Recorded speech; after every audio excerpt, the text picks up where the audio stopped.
A man starts shooting in the middle of a Louisville Kroger store. Police say he kept firing until they shot and killed him. LMPD is expected to tell us more about what happened later today. WDRB's Lexi Radham explains what we know at this point. Lexi?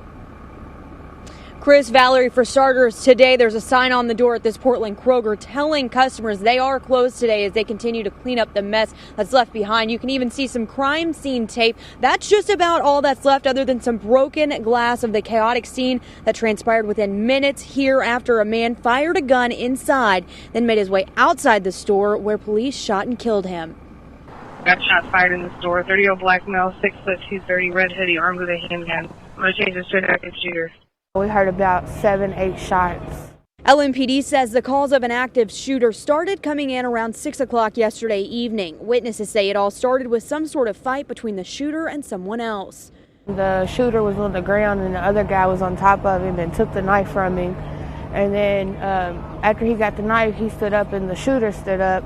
When the shooter stood up, he pulled out a gun, and that's when everybody took off running.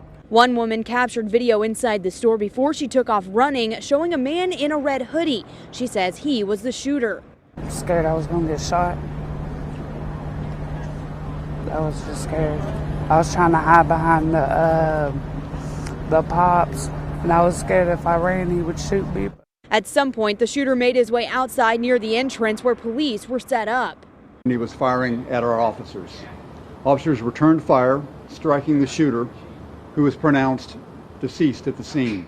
Officials have not yet released the man's name. They are still trying to figure out why the man was fighting and spent most of the night interviewing witnesses. And there's kids in there, and it's like, what is wrong with people nowadays?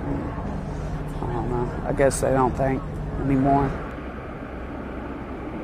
LMPD does plan to have another press conference later on this afternoon, and they do plan to release the body camera footage from that shooting that the officers were wearing when they responded. We'll have continuing coverage of this story throughout the day here on air as well as online at WDRB.com. Reporting live, Lexi Radham, WDRB News.